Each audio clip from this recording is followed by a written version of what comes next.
We often see quotes from Taoism in popular media, movies, and TV series.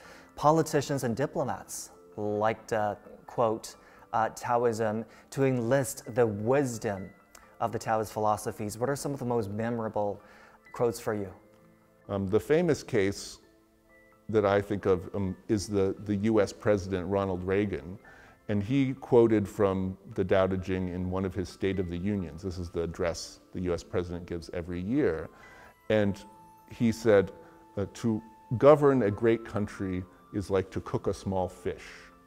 Right? Again, strange, like a bit paradoxical language. What does cooking a fish have to do with governing a country?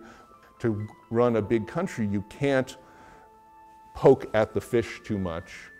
If it's a small fish, you need to have it be a small intervention, right? He was promoting a kind of liberalist political philosophy using the Tao Te Ching.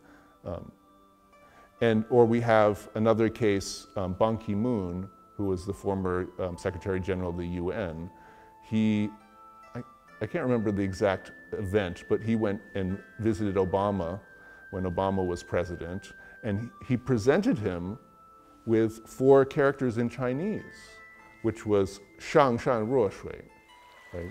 The highest good is like water. This is from chapter 8 of the Tao Te Ching, because it represents his values and his ideals, that real goodness is somehow connected to water. And this goes back to what I mentioned before, that softness and weakness, according to the Tao Te Ching, are somehow superior to other ways of being.